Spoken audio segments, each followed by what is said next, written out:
Well, the pandemic has taken its toll on so many people and businesses this year, and the Embassy Theater is no exception. That's right, Julian, and it's why the 92-year-old theater is asking for help as part of its Raise the Curtain campaign. Ken Horman is live at the Embassy Theater with all the details this morning. And Ken, did you mention their goal, $2 million to raise? Absolutely, Jack. And I've been thinking in the couple hours I've been here this morning, and I talked about it in the last hour, that I go back to the Embassy Theater in my youth and so many great experiences here. And I think anybody who knows Fort Wayne and knows this magnificent theater, 92 years young, know that this is one of the treasures that the city of Fort Wayne has to offer. So right now they are asking for a little bit of help because it has been a tough year. I'll step aside and introduce Carly Myers, who is the Chief Marketing Officer of the Embassy.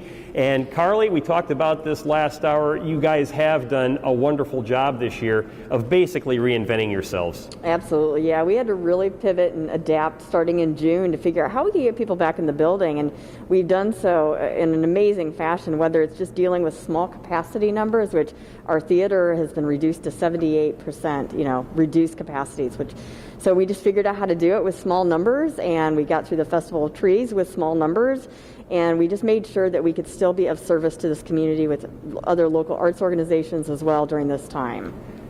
Optimistic about 2021, but right now you do need a little bit of help to try to maintain the theater and get back on its feet, because like so many other organizations, a pretty substantial loss this year. Yeah, absolutely. We have so many tours on our stage through a regular year that really bring in a bulk of our revenue, and those all stopped with the pandemic. So we've had to figure out, we've done all these small events which have been fantastic to keep everyone still engaged, but the tours have really caused us to take quite a hit.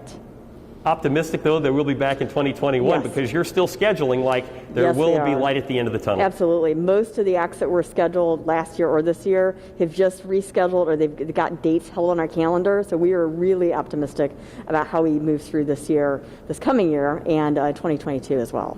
Thank you so much for joining us this morning. Really appreciate it. We're going to bring in Lucas White, who is the Chief Philanthropy Officer. You got your work cut out for you, sir, and talk about the campaign and what you hope to do.